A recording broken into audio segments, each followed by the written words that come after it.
Hey, we got another comedian coming up. I think I've met this gentleman before. Like I said, I've had strokes, so I barely remember who I am. But this gentleman's name is Stephen Yates, coming next to the stage. Yeah, I know this gentleman. He's very funny. Hell yeah, let's do this. What's up, everybody? How y'all doing? That was a great introduction. Not one of those moments to where you go to shake somebody's hand, and then they go to pound, and then you go to pound, and then they go to shake. Kind of feels like you're playing a retarded sideways game of paper, rock, scissors. You're like, whatever, man. Peace, I'm out. Shit, scissors. I move this. All right, so I got to address one thing that Shane said. All right, he mentioned the glory hole, and I'm always surprised at how many people don't know what a glory hole is. So if you're extremely religious and you don't, it is a hole for you to shout through how much you love the Lord. It'll be glorious glory hole. I mean, if you can keep it up when you're walking up to it and amazing grace is coming through it, you're way more fucking twisted than I am. Okay, so I moved down here about 10 years ago, and people told me that the meth problem was bad, but I didn't really realize how bad. Like, I should have got a fucking pamphlet or something before I got here. Like, I've watched some of these people earn their PhDs in fucking methology. And I just don't get it, because there's never a Saturday night where I'm partying and I'm like, I gotta keep this shit going until Tuesday. I mean, you can get down how you want to get down. I don't care, I don't judge. Now, after being here for a while, I thought meth was worse than heroin, because at least heroin addicts overdose. But the more I've come around, I've realized that it's actually the best drug. It's the only drug where every day they get a different quest. You never know what the fuck they're gonna be doing. I even broke down and dated a cute little ex-meth head. All right, she was clean, okay. She, a couple years clean. Nobody warned me that she was like a gremlin, but opposite. Like, if she stopped showering or eating, you know, you might have a relapsed meth monster on your hands. See, like, even if you've only done this 5 times, 10 times, I still forget. It's like 10 times. Nobody warned me that if you have small children, you must keep at least 10 coloring books on hand.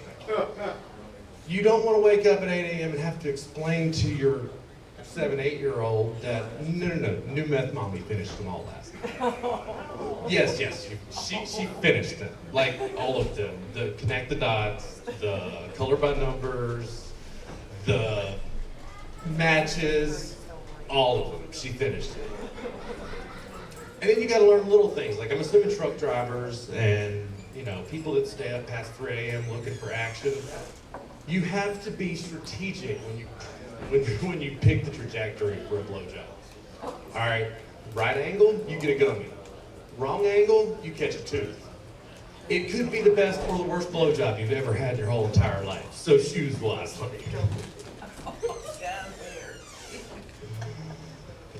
So there's things that people told me about Alabama that I've realized weren't true. Some were worse than others. Southern hospitality is bullshit. Okay, Southern pleasantries, yes. Southern courtesy, absolutely. No. My Russian buddy invited me to his house. He said, brother, you come to my home. We will play tennis, drink vodka. My wife will cook us food. My niece will fuck you. She is very lovely. She will give you strong Russian baby. Wow. I mean.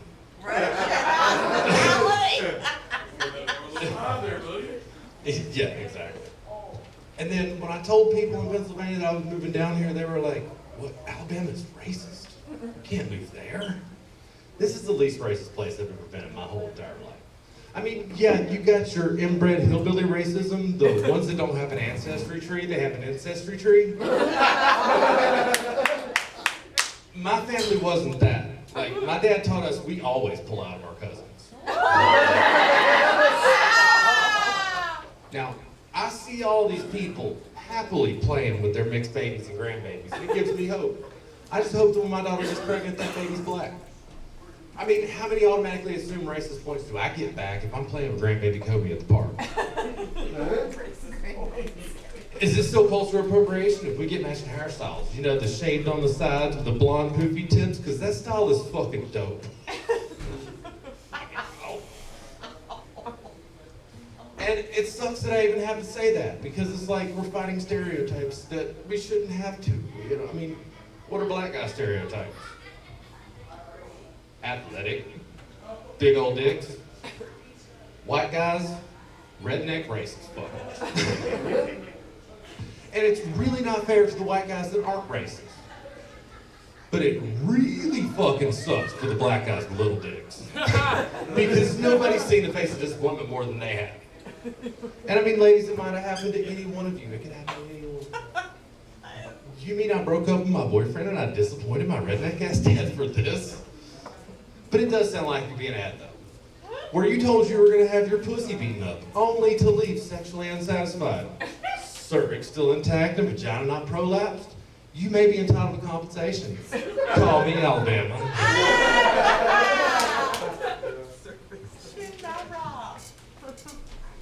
Alright, where am I at? So, I recently found out that I'm gonna be a grandpa. It's a terrible idea. I mean, it's the worst time in history probably that you could possibly have kids. You don't want to be running around during World War III with a baby Bjorno.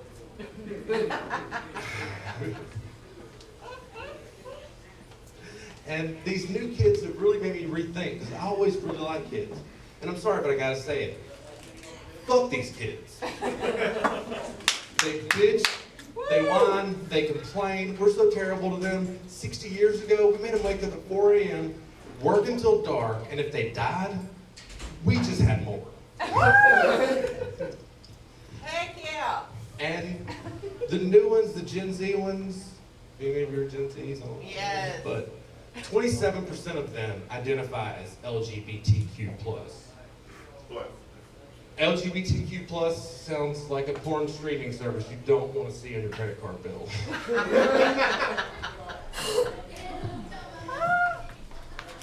And they think that they can critique us for everything that we do, but we can't say shit about them or we're a bigot.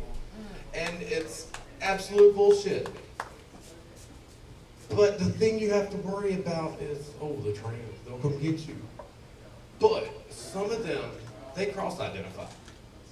So you don't know what's coming after you. You might have a squad of trans furries rolling up on you. Pack of trans babies might sneak up on you, go in behind you. And I love everybody. I'm not saying anything bad about them. I mean, honestly, I think they're brave. Like, one might even call them heroes. And sometimes heroes don't wear capes. Sometimes they wear fuzzy costumes and adult diapers. And fuck. I mean, do whatever they want to do. But the thing is, in these crazy times, they need to realize that we can all learn from each other, okay? Because they're teaching us that we can accept other people's lifestyles, even if we don't agree with them. And we can teach them things like, you probably shouldn't have fetishes at such a young age. Therefore, when you're old and sex has gotten boring.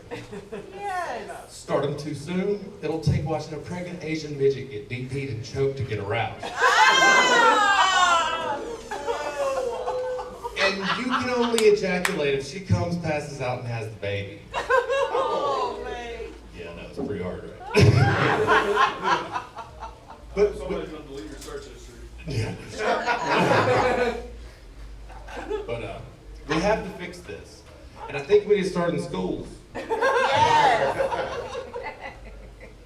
Your class favorites, best looking, most popular. Instead of teaching kids to be the best, let's just teach them not to be the worst. Yes. Instead of most caring, how about least likely to give hand jobs in a nursing home? Now, this one is a little tricky to me because, I mean, I don't know if I want to live in a world to where I can't get an HJ if I'm condemned to live in a home. Right. Thank you. That means my monthly check, I mean, whatever. I can do what I want, my money. My money, do what I want. Instead of most athletic, how about least likely to lose a foot to diabetes? I mean, seriously, put down the baked goods, lay off the bread and the noodles. Ozempic is not the answer. Instead of biggest flirt, how about least likely to fuck your kid's friends?